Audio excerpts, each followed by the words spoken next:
Are you all ready? Sk8 the Infinity was an anime that came out during the winter 2021 anime season.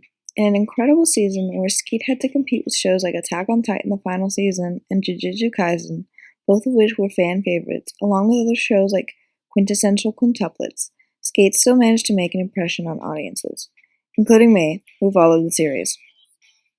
While the main driving purpose for people enjoying the show probably had to do with the friendship between Reki and Longa, there's another character in the show who I would like to analyze.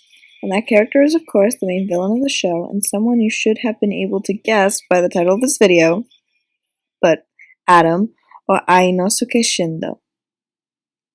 Now, while I know that intro probably has you leaning in the front of your chair, anticipating what I'm going to say next, but I do have a small favor to ask before we get into this analysis, and that is to download Honey. No, I'm just kidding. But in all seriousness, I would like you to subscribe to this channel. It gives me motivation, which is important as I try to fit these videos in with everything else I have going on with my life. If you notice, they only come out about every couple months. I'm a busy person, okay? But yeah, so please do that. And if you already have done that, then here's your high five, as promised. Now, let's get started right into this video. Adam has always struck me as an intriguing character. While there are definitely psychological problems to study with Longa, Adam was just special. He always felt alone in the world, and his one goal was to drag Longa down into the loneliness of being the best with him, in a very Hisoka/slightly pedophilic fashion. But moving on from that, and perhaps we should look at where Adam's life began. His childhood. Well, there probably are some reasons to label Adam's parents as slightly abusive, mostly just his father's fixation on Adam's future versus what Adam wants to do. I'm not gonna come on the show and dare to call them abusive. Rather, we get a chance to meet his aunts, who I am going to dare to come on the show and call abusive. Now, there are four main different kinds of abuse: physical abuse, sexual abuse, mental/emotional abuse, and neglect. Some other references to abuse I'll mention is medical, spiritual, and financial abuse. However, these categories seem to me more like subsets, and due to the lack of screen time from the aunts, there's really no evidence to support some of the main forms of abuse, let alone the minor cases, so I'm just choosing not to talk about them. So that's why. The two main forms of abuse that we are going to ignore are neglect and sexual abuse. The reason behind ignoring sexual abuse is, frankly, that there isn't enough evidence for it. Probably because that would be a pretty dark topic for typically a happy anime to go into.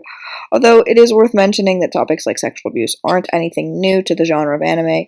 The first character that comes to my mind who suffered sexual abuse was Ash from Banana Fish, a show which, ironically enough, was directed by the same director as Sk8 the Infinity. So, you know. Also, it is worth mentioning that pedophiles tend to be victims of sexual abuse as children, and considering Adam's towards Longa, so maybe there is something said for that argument. As for the reason we're ignoring neglect allegations is because there's actually evidence against neglect. Neglect means that the parental figure is failing to provide food, shelter, affection, supervision, or medical care. Adam comes from an extremely wealthy family, and as such, there are never any signs of him starving or wanting any materialistic things. Adam's aunts are certainly very invested in his future and therefore keep a tight watch over him, which was also their own kind of sick and twisted love. However, Adam does experience the other two kinds of abuse. He suffers psychological abuse through the form of gaslighting. When Adam is getting hit, his aunts tell him that it's because they love him, while really if they loved him, they would suffer when watching him in pain. While I do believe that they wanted him to be successful for their own benefit, that's very different from love. And the gaslighting holds in his mind into adulthood, where Adam genuinely believes that causing physical pain is a way to express your love for someone, which is of course absurd. Please don't use violence as a method to show your love. It works 0 out of infinite times, okay? He also suffers from low self-esteem, which commonly happens with victims of psychological abuse, but I want to get into that slightly later. Well, we're going to put a pin in it, and talk about physical abuse. Physical abuse is pretty much just exactly what it sounds like. It's when a parental figure is overly aggressive and physical when dealing with a child, and a parent who uses verbal threats mixed with attacks from a weapon. One of the few scenes we see of Adam's aunts is them beating him with a ruler so hard that its arms are bright red, and then they continue to beat him with it. That is going to leave quite the bruise. Now, maybe this was just one time. I hear you saying parents often hit their children as a form of punishment and then regret it after. especially this hard, very, very, very hard, versus response makes it seem like this kind of extreme punishment happens far too often. Um, don't hit your kids so bad that they're black and blue. Um, you know, I get some people no. And also, he is the poster child for what a physically abused child would look like. He finds it difficult to bond with others and form connections, and he is also extremely overly hostile to others. Adam hits his formerly best friend with his skateboard for no other reason than to make a point, because he was going to win that race anyway. And that's just one example of him being overly aggressive. He's also known to injure pretty much everyone he competes with, and that's typically what happens with people who suffer from physical abuse. They tend to then physically abuse others, which is just the sad reality of the fact. And people who suffer from physical abuse also tend to have low self-esteem, and now we can finally talk about it. I know, it was so long. You were at the edge of your seat waiting to hear about it. Self-esteem issues are both present with kids who were abused as children, and also at the top-level athletes. This stems from a feeling of perfectionism in order to meet those highly elite standards. And while perfectionism might push them to be better, as it does with Adam, it's all sort of a front. At first glance, Adam seems like the most self-confident man on the block. But like many people who suffer from narcissism and things like mirror vanity, the expressing of overconfidence in front of others either comes from the person trying to lie to others about their insecurities, or in some cases, they are trying to lie to themselves. And we see the cracks starting to break in Adam's psychology in his race with Reki. He races Reki with the hopes of absolutely destroying him and therefore enticing Longa even further, but that doesn't quite happen. Reki actually does extremely well and evades some of Adam's tricks in a remarkable way, and you see Adam start to break down because of it. His intensity grows as he tries to ensure that he beats him. He tries to hit him repeatedly and then uses the move that hurt Blossom until he is face down in the mud. When Adam hits his low point, we finally see him really get insane and show his perfectionism. When he starts to chase down Reki, saying, "Unforgivable, unforgivable, unforgivable." Now, did this stem from abuse as a child, leading to an over-perfectionism? You can tell me.